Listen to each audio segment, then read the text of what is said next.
Alrighty, so I've just got back from the hotel and it's time for me to do the review of the opening match of the FIFA Club World Cup between Inter Miami and Ahly. And as I mentioned earlier before, I do apologize in terms of the video quality and also the audio quality because I didn't bring my webcam and also I didn't bring my full microphone that I usually use when I do use it when I'm on the road. But with that being said, in terms of this opening match of the FIFA Club World Cup, well, this game ended in a scoreless draw, which I guess it's fitting the fact that for a tournament that has so much controversy surround coming into this one that it ends in a 0-0 draw. Though it's safe to say that this was a game where it could have easily had a goal scoring moment if it wasn't for the goalkeepers that really play a big part, especially for Inter Miami and Oscar Ustari, who, he must have hurt his critics a couple of weeks ago, especially when he was not doing very well, because this was probably one of the best performances that he have played for Inter Miami, and that Inter Miami was very fortunate that they were able to head to halftime 0-0 because Aula was all over them coming out of that first half. Now, the second half, I will say that Inter Miami definitely took a little bit more control of the game, and they definitely had the chances and had a couple of chances to win this game as well. But in the end, again, it's a 0-0 draw. It's very rare you see an Inter Miami team get a result that is 0-0. It's been a while since I remember Inter Miami had a 0-0 kind of resort, especially pretty much every single game that they play would either have a goal scoring, whether it's from them or the opposing team. Now, in the first half, first thing I want to mention is the fact that there was a lot of concern heading into this game about whether or not if the stands were going to be filled up, because there was a lot of concern from FIFA saying that there was probably going to be thousands of unsold seats in this opening game because they were having a lot of trouble in terms of selling the tickets. But to be fair, when I saw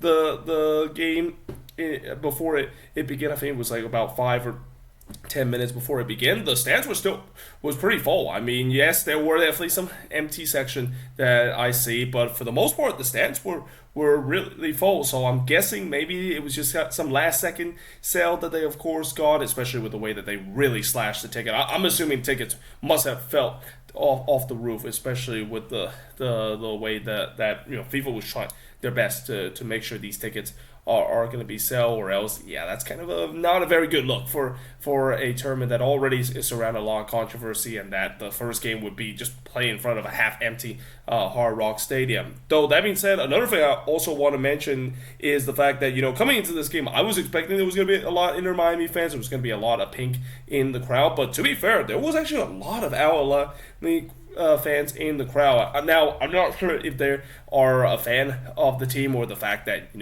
a lot of Egyptian basically made their way to watch this game, and basically we usually see this happen before where you have a team that is considered a powerhouse. It doesn't matter if you root for that team or not. If you're an Egyptian or you root for the Egyptian national team, obviously Al is going to be a team that you really would back against. It's almost kind of like a national kind of pride club team that we have in Al, and that we saw a lot of red in that crowd. A lot of those crowd that was there. I'm pretty sure secretly they're there to see the GOAT himself, but realistically they were definitely there to try to root for their team and root for their country to be able to beat one of the team that controversially got into this tournament known as Inter Miami. Now, in the 7th minute, Ustari would deny Abu Ali as he was clean on goal. By the way, I do apologize if I'm going to absolutely butcher some of this Arabic name. So, again, and this is going to be the same case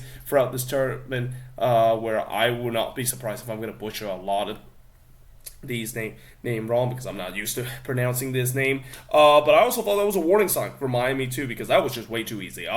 They pretty much just cut them open with a simple long ball, and that's kind of the game plan when you play against Inter Miami. You know that you're gonna try to hit this team on the transition because they don't really have a lot of fast players, especially a lot of players that can track back easily, and a simple long ball can usually beat them with ease. Then Ustari would deny Ashore from close, and in the 14th minute, the first shot for Miami did see Messi puts it high on the free kick. The shots were 3-1 for Ali up to this point, and pretty much all 3 of those shots that Ali has was on target. Trezeguet then fires it wide from long range before Abu Ali thought he the opening goal of the game, but the goal was disallowed for offside. And right now, I just thought that Miami was playing with a lot of fire. I mean, you just kind of had a sense it was a matter of time before they get that opening goal.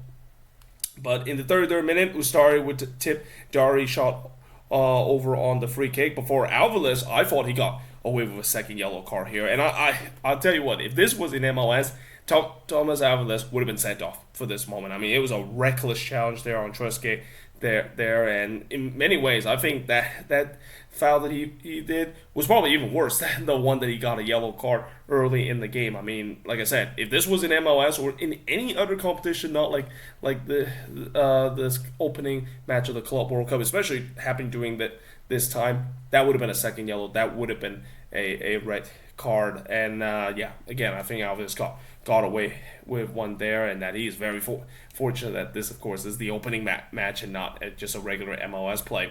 But in the 41st minute, a penalty was given to Ahly after Segovia brought down Zizou in the box. So again, all this pressure that Ahly was generating, I just had a feeling it was eventually going to lead to them having a great chance to score. And here they come from the spot here with Trezeguet, a chance to give Ahly a 1-0 lead.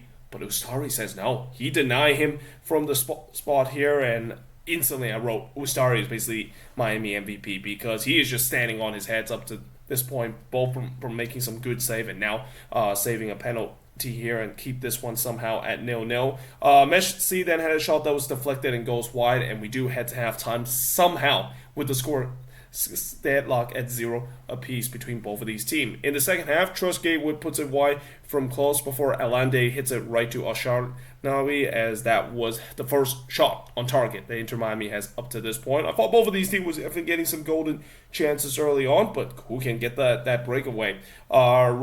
Rouhani then hits it right to Ustari in the 58th minute before Wegan would heads it over from close. He actually found himself in some good space, and he definitely would want to have that one back. But there was no doubt that Miami was looking like the more dangerous side in the second half. Whatever Javier Mascherano said to this team at the halftime talk, it definitely worked because they definitely look much better heading into the second half and playing the second half compared to what they did in the first. Messi would then miss wide on the free kick before Al Shahad puts it wide from long range. Redondo then heads it wide from close in the 76th minute. I thought this game was up for grabs. I mean, both of these teams could easily get this goal, but the question is who can do so. Well, Fafa Pico tried to do so, and this was probably the best opportunity and best chance for Miami to score, but he was denied by Al Shahad, the Ahly goalkeeper. And in the end, it ends in a scoreless draw between both of these teams for this opening match of the Club World Cup. The shots in this one, 11 shots compared to 13 that Miami has, but 8 shots on goal compared to 5 that Inter Miami has. Safe to say that Oscar Ustari definitely stood on his head in this one. 2 shots off target for the 5 that Miami has. No shots on block for the 3 that Miami has, and possession-wise, 45% possession compared to 55% possession that Inter Miami has in this game. So, I mean, what can you say about this game with Inter Miami? I mean, obviously they definitely did not play well in this game and probably were very lucky the fact that they didn't concede a goal in the first half. But at the same time, you can also kind of have a sense that they probably feel like they could have got all 3 points, especially, again, they play much better in the second half. That's kind of the performance that if you're Javier Mascherano or if you're an Inter Miami fan, that is something that you hope to see more as you play in these next couple of group stage games, because again, you know that they have been proven that with the good run of form that they had in the last couple of weeks heading into this tournament, that yes, if they can show their clinical finishing, they could have easily won this one. But at the same time, the defensive problem for this team is still all there to be seen. And like I said, they were very lucky that they didn't concede a goal in the first half. If it wasn't for Oscar Osari just kind of stand on his head, they would have lost this game, and probably would have lost this game in a pretty embarrassing way after all the chances that Ahly has in the first half. But there you have it. That is pretty much it for the first game of the FIFA Club World Cup involving an MLS team review done and dusted. And like I said, throughout this tournament, I will continue to do FIFA Club World Cup review that is only involving MLS team. Obviously, I'm not going to do a review of all of the game. That's obviously almost impossible to do, especially with some of these games that's going to be happening in the middle of the day. There's no chance for me to, of course, watch these games, or at least keep an eye on these games when it's happening in the middle of the day when I'm working. But either way, hope you guys enjoyed this video. If you do, make sure you guys see a like, smash the subscribe button, and yeah, I of course will see you guys next time.